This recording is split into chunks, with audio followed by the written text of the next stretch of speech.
I played about 3 hours of Black Flag Resynced. That included a good bit of the opening from the very beginning to right before meeting Governor Torres in Havana, some free roam where I did lots of naval combat, harpooning, along with clearing a fort and warehouse. I then played the introduction of one of the new officer questlines, and a couple missions in Sequence 6 when the crew in Nassau is looking for medicine to cap it off. Unfortunately, I wasn't allowed to record any of the opening, which I think is where some of my best gameplay was, roaming about Havana, experimenting with the parkour and social stealth. I also wanted to make a couple jokes about how pathetic of a master assassin Duncan Walpole still is, but oh well. He's actually a legitimate boss fight now though. Gone are the days of you insta-counter killing him with zero effort, which makes me kinda sad just for comedic purposes. Everything after that opening was recorded and is all my own footage though, and Ubisoft also provided me with some B-roll. I will say, playing this felt very bizarre initially. I'm currently in the midst of replaying the original, it's all very fresh on my mind, and seeing the game like this, the same cutscenes, characters, and locations with the new graphics and controls, it's very trippy. Like, my brain was recognizing it, but it wasn't quite the same, so it felt weirdly surreal. That's how it is playing most remakes, but with this one in particular, because it's all the same cutscenes with some new stuff injected here and there, it's a uniquely strange feeling. I tried my best to experiment with as much as I could, but time was limited, and it's hard to fully form an opinion on everything in just 3 hours, especially when stuff is still subject to change by the time the game comes out, but I do have some initial thoughts and first impressions. I want to start with the combat, because that's the most significantly changed aspect of the gameplay loop from the original. I already spoke at length in my previous video about how, while the original Black Flag may not have had the most complex, challenging combat system, I felt it delivered on exactly what it was aiming for in giving you this pirate assassin fantasy, smoothly cutting through groups of enemies with an array of flashy, varied animations. Resynced's combat certainly doesn't look nearly as cinematic, but it does feel more strategic and deliberate, having to precisely time parries and dodges, only being able to chain kills after a perfect parry, and only up to 4 kills. By the way, how many enemies you can chain kill depends on the swords you have equipped. Enemies actually adapt to your moves, so you can't just spam some of the stronger moves like the leg sweep for an easy kill every single time, and they have a defense meter you need to deplete via gunshot, parry, kick, or just wailing enough strikes into their defense to open them up for attacks. Not to mention the stronger enemy types like brutes and captains can't be chain killed or used as a human shield when their defense meter is still intact. There's also a new enemy type called the Demolitionist who uses a blunderbuss, Adewale style. I got to fight him at the very end of my session. I'd actually say the best basis for comparison with this combat system is Mirage. As the only other action-adventure Assassin's Creed game that uses the hitbox system from the RPGs, they have quite a bit in common. In fact, to me, Resynced feels like an evolution of Mirage's combat. With the kick, leg sweep, the ability to mix in quick shots with gun kata and the rope dart, using enemies as human shields, the emphasis on takedowns, there's a little more potential for combos. Pulling the enemy towards you with a rope dart and immediately following it up with a leg sweep is going to be a very reliable bread and butter combo. You even mix in heavy attacks by holding the right bumper similar to Mirage. It feels like an improved, deeper version of that combat iteration. Unfortunately, as I'm sure many know already, our fears about hidden blade combat being omitted have been confirmed. It's technically usable in combat, but only for takedowns. It's not an actual selectable weapon type, nor can you disarm and pick up enemy weapons like the original. The focus is entirely on Edward's dual swords. There are different types of dual swords, with rapiers, cutlasses, and the pistol swords. In the original, the differences between the sword types were purely cosmetic. The pistol swords gave you unique finishing animations, while in Resynced, each has a unique heavy attack with different effects to be useful in different scenarios, which is a nice addition, but overall, I do worry this general lack of weapon variety could make the combat feel rather dull and repetitive after a while. And again, it's a bummer to see Hidden Blade combat be overlooked when it was such an integral part of the Kenway games. At least they did include a lot of the original Hidden Blade finishers, and you can still use some environmental takedowns, though the ragdolls may still need some work. Watch the way this guy flies off the ship. There is actually unarmed combat. I don't have footage of it, and it doesn't look nearly as cinematic as the original game, but if you guys remember the tutorial for it in the original, when you're at that tavern with Steed, you still use unarmed combat there. I don't know if it's contextual and can only be used in specific designated encounters, or if it's something you can just use whenever you want. I forgot to check if the game just lets you unequip the dual swords to use your fists. One of the biggest complaints from the initial gameplay showcase in regards to the combat were how flashy and over the top some of the VFX were. The devs heard that feedback and very shortly after said they were toning them down. It hadn't been changed in the version of the game that I played, but I played this at the end of April, like less than a week after the showcase, so I wasn't expecting those changes to be implemented already, but it's probably safe to say it will be by the time of the game's release, and they already confirmed you can turn those effects off in the game's HUD settings as well. That will also be the case for enemy health bars. Turns out this game does have them by default. They weren't displayed in that first gameplay showcase, even though the rest of the HUD was left on, which led me to believe they wouldn't be in the game. Those can be turned off as well, and I probably will when I play the full game. I don't think health bars are necessary for an action-adventure game like this, where there's no levels or super damage-spongy enemies. What's more important to see is the defense meter, but there's enough visual and audio diegetic cues, like enemies losing their hats or wigs, to signal when you've broken their defense that I don't think it'll be necessary to have that meter displayed. One thing that may be a little overlooked that I do appreciate about the recent AC games is how customizable the HUDs are. You have a lot of control and fine-tuning compared to the average AAA open-world game. Resynced has a relatively similar default control scheme to Shadows. Some things are different, like having assassination back on Y/triangle as it was in Origins and Odyssey. I'm still not entirely used to having crouch and dodge flipped, with crouch on X/square and dodge on B/circle as it was in Shadows. So you might notice in some of my early gameplay I'm accidentally crouching in the middle of combat when I mean to dodge and vice versa. Another small interesting thing I noticed is that Edward actually has some combat barks now, where he'll shout something out after a perfect parry or takedown. Try this! Now we dance! As far as I'm aware, Edward is completely silent during combat in the original, except for actual scripted dialogue from the main story. I think having the characters speak during gameplay is something that's become a lot more common in AAA games as a whole over the years. I'm going to need more time with the combat before I give any definitive take on it, but I genuinely think it has the potential to be my favorite iteration of the hitbox combat we've had since Origins. They've made a lot of changes from the combat in the RPG games, which I think strikes a pretty healthy balance between lethality and strategy. The general lack of weapon variety is probably my biggest concern. Maybe that's something they could address post-launch, or maybe the different types of dual swords will be variety enough. It's hard to know without playing the full game. Let's move on to what's been the other big gameplay talking point though, parkour. Again, unfortunately I don't have much city parkour footage since I couldn't record in Havana, but mechanically it's for the most part what I expected. It has the post-launch mechanical improvements from Shadows with the manual jump, freeform ejects, and directional catch ledge. It has the same quick descend mechanic where if you hold B/circle on the controller while approaching a ledge, you can quickly and easily descend off of it. There's also zip lines scattered about the world now. Edward even uses a little rope for it. You won't be getting extreme rope burns like Bayek and Bazum. Honestly though, Ubisoft Quebec deserves credit here. If not for their commitment to trying to improve the parkour experience in Shadows post-launch, we probably wouldn't have any of these improvements in Resynced. Now, one of the biggest overall complaints with the RPG parkour system they've been building on since Origins is how it can often look very stiff and doesn't really have a good sense or feel of momentum. However, in what I played, and if you saw the new gameplay footage they released a couple weeks ago, the parkour animations are significantly smoother and faster. I still don't think it looks quite as fluid as the original game, but it's a pretty sizable improvement from what we saw in that initial showcase. And I think I can feel pretty confident in saying this will be the best iteration of the RPG parkour system we've had. Does that mean parkour is going to be in the absolute ideal place people want it to be?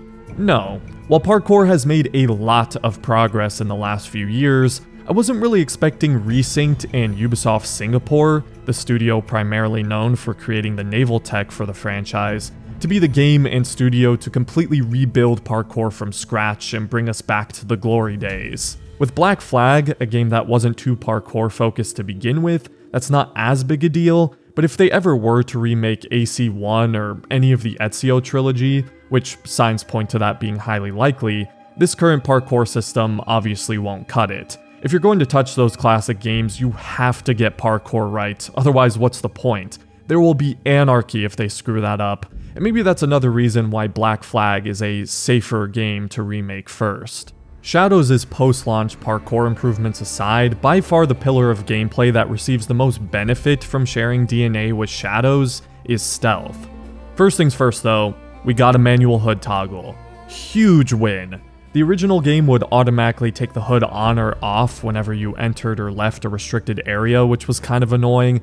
I don't know why it's so hard sometimes for these devs to understand that we just want the option to always keep our hoods on. We want to look like assassins at all times, or at least give us the option to.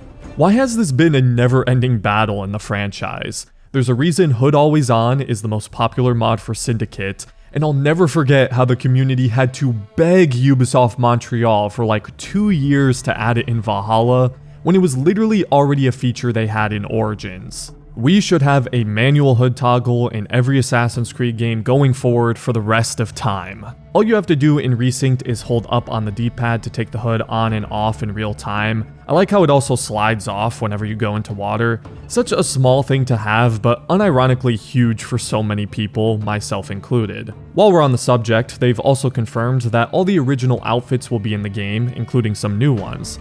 I only had the option between 3 of them, well, and I guess Duncan's robes in the beginning, but I'm excited to see what some of these look like, the Mayan armor in particular. I'm sure this probably won't happen, but could we get a hood for the Mayan armor please? It looks so much better with one, just check out this mod for it in the original game. Anyways, hood-related tangents aside, Resynced keeps the overall structure and design of stealth fairly similar to the original, including social stealth, while getting many of the benefits of sharing an engine with Shadows. The general stealth level design is similar. It's still very reliant on using stalking zones like bushes and tall grass for cover. You still have the classic alarm bells, sniper towers, and hiding spots, but many of the new additions and changes bring significantly more depth to traditional stealth. Obviously, being able to crouch anywhere opens up quite a bit more options for what you can actually do and where you can conceal yourself.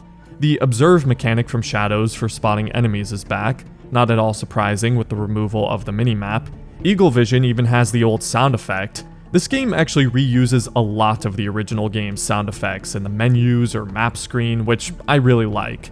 They're very distinct to Black Flag, and I'm glad they didn't just copy and paste all of Shadows' sound effects. The game does have Shadows' cover system, however, which can still feel a little finicky trying to snap into place, and I always found the Kenway games' cover assassination really satisfying, but ultimately this cover system still works pretty well. You can now free aim smoke bombs and the rope dart. The smoke bomb isn't a big surprise, but the rope dart I wasn't expecting. I was able to use it to pull an enemy into range of my air assassination, which felt really cool. Plus, you get it far earlier in the game. In the original, you unlocked it in sequence 11, towards the very end, which was always kinda stupid. Hey, you got this really cool new weapon, have fun using it for like an hour before the credits roll. Now you get it in sequence 3. To switch between the sleep and berserk darts, you just select the blowpipe and then press left on the D-pad to switch between them. There's of course the visibility meter, where you can better conceal yourself in the dark from enemies. Although you can't fully conceal yourself in the dark like Shadows, it just affects how quickly enemies will detect you. I don't think you can actually extinguish or destroy light sources either, but similar to Shadows, rain will provide more visual cover. The assassination animations in this game are a very interesting blend. There's some from the original game, like the sprinting assassination or some of the double assassinations, but there's also a lot of Unity animations. The AC community gets so hyped whenever they see something even remotely related to Unity, and that game does have phenomenal animations to copy from. I counted at least 5 of them here. You all right?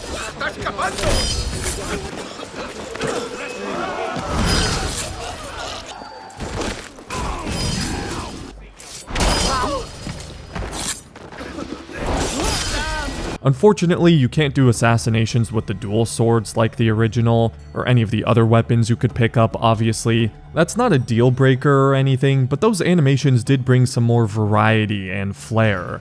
I always liked the dual sword assassinations because they felt unique to Edward as a pirate and his personality. And of course, you can't manually flick and hold out your hidden blade either by holding the assassination input. Again, a small thing, but something I always found very satisfying in the older Assassin's Creed games. You could kinda do it in Shadows, but it wasn't really the same. You couldn't just manually hold it out to preload an assassination or anything. As for social stealth, I didn't get to use a whole lot of it, and what little I did use of it wasn't recorded, but it works mostly the same as the original. When you hire dancers, they follow you around where you can command them to distract or wait. Thankfully, it's not like Mirage, where the factions can only be used in fixed locations. It does force you into a walking speed when they're following you, at least for me it did. I had to command them to wait in order to start jogging again. Throwing coins to draw a crowd is back, haven't been able to do that since Unity. I did a little bit of traditional crowd blending in that section in the opening where you're watching an execution.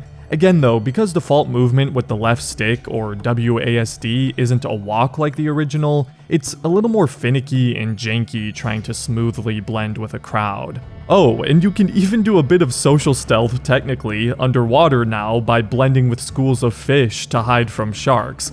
I could care less about the plausibility of it. That's genius and perfectly befitting for the franchise. Whoever came up with that, give them a raise. Original Black Flag wasn't the most social stealth focused game, especially compared to the first 4 in the series, as there weren't many opportunities for it outside of the major cities, and you're obviously spending a lot of time on the open sea, but social stealth is still useful and prevalent in certain sections of the game, and I was very relieved to learn Ubisoft Singapore wasn't going to overlook and dismiss it.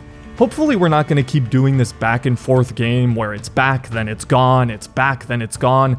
Let's just keep social stealth around long term, please. Here's an idea. Maybe let's even try adding to it for the first time in like over a decade in some future titles. I did get to do one tailing mission in Resynced, and it was completely reworked from how it was in the original. If you guys remember the first tailing mission of the game, you and Steed follow these 2 guards to learn about where they've taken Steed's sugar and Edward's maps. It's a very long tailing mission. In Resynced, it's incredibly brief. You literally go into cover and observe the 2 guards to eavesdrop, like you would in Shadows. The NPCs spit out all the conveniently relevant information, and you head straight to the execution site and fort.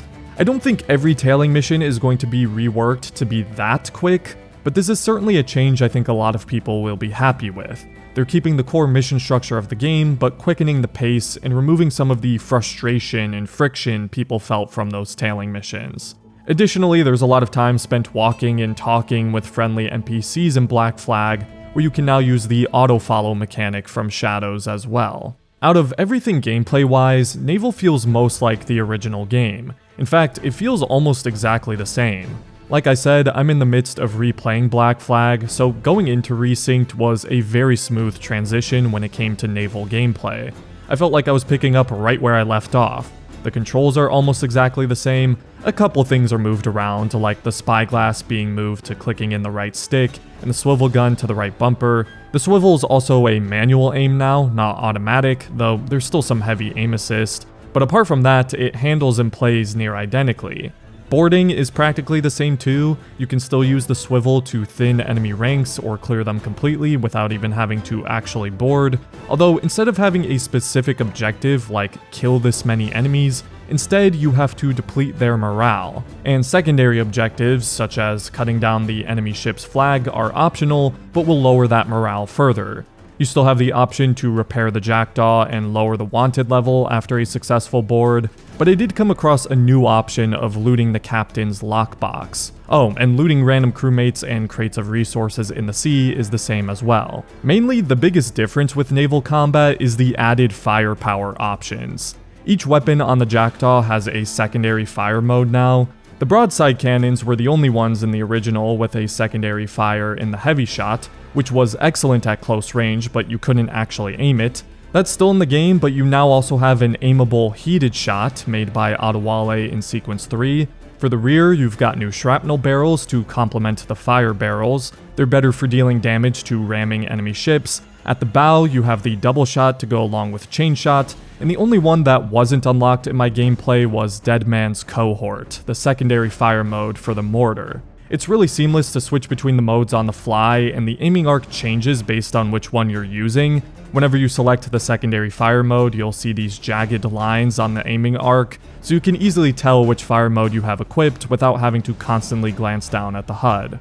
As they stated in the showcase, the new officers give you special abilities and mechanics to aid you in naval combat. For Lucy Baldwin, who I got to play the recruitment quest for, she gives you Perfect Brace, which adds a timing element to bracing that if you time perfectly will have you taking significantly reduced damage. Once you're out of combat, there's 10 brand new sea shanties on top of all of the classics, and you can actually specifically choose which ones you want to hear now at any given moment.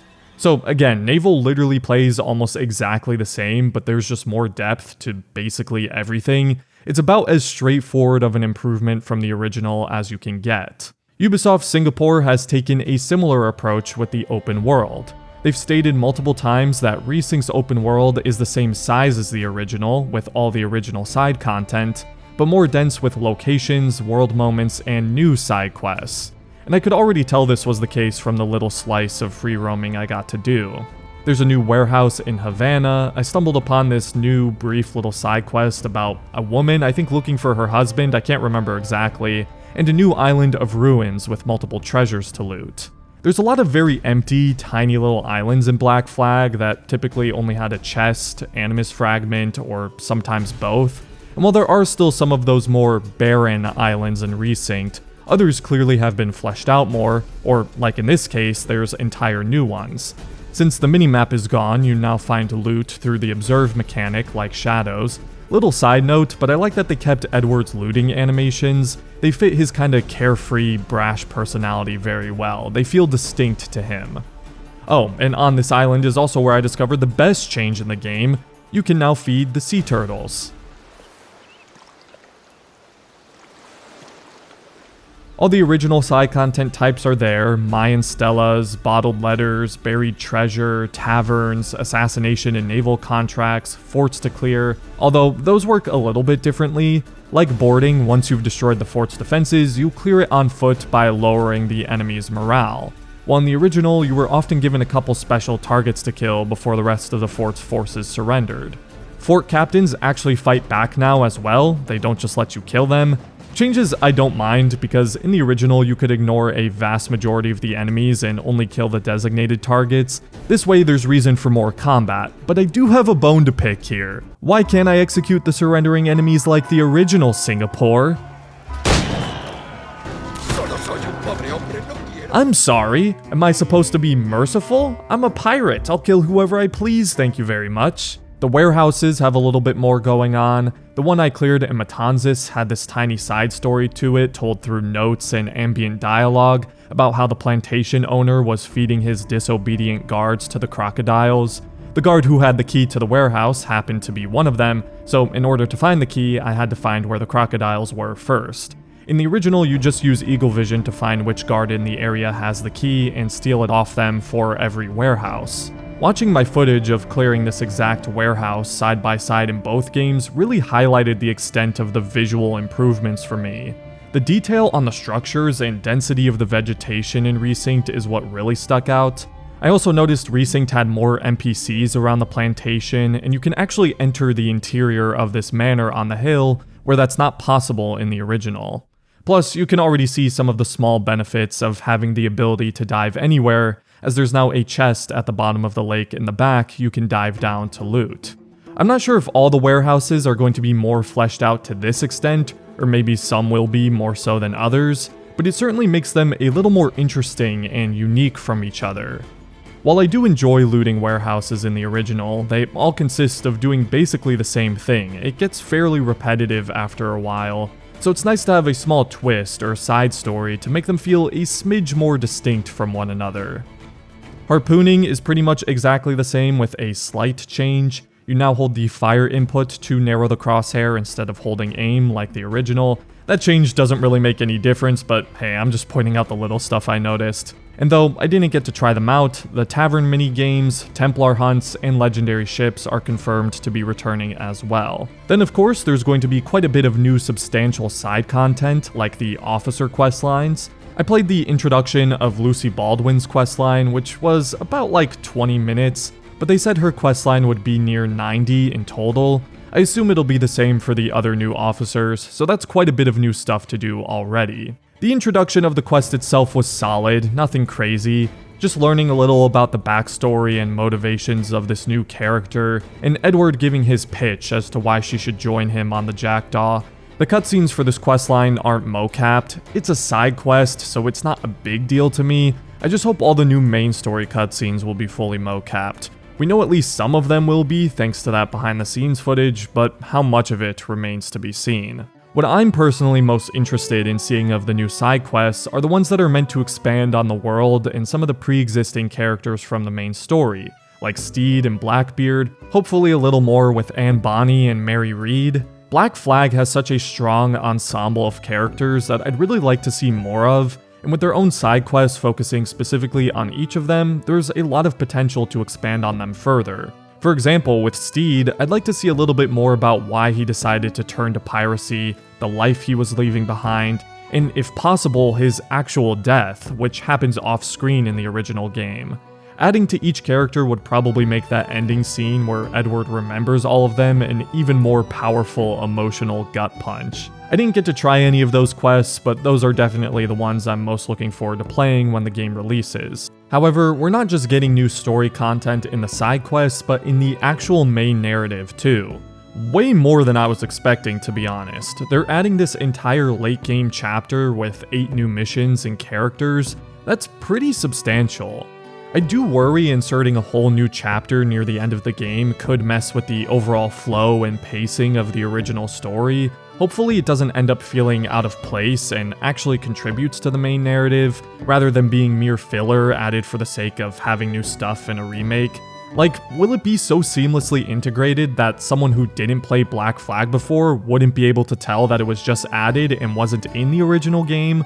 Or will it be very jarring and obvious that it's new content in contrast to the original stuff? It's impossible to say without actually playing it, but I'm very curious to see how they pull that off. Overall though, I did get to see a solid amount of the original game's main story content, which included a small addition to the mission where you need to acquire a diving bell. In the original game, you have to buy the diving bell for 5,000 reals to progress in the story. Which isn't much, but if you didn't have that amount, you'd be temporarily soft-locked from progressing in the story, which Resynced rectifies by adding an alternative way to acquire the diving bell. You can still purchase it if you want, or you can speak to Adewale, who has a lead on some pirates planning to take the king's pardon, with their own diving bell you can steal. That's a smart little addition, and I'm curious what other tweaks they've made or added throughout the main story. The original cutscenes are looking really good for the most part. Obviously the characters look better, the detail on their faces and skin, their eyes, hair. Blackbeard's beard is looking better than ever.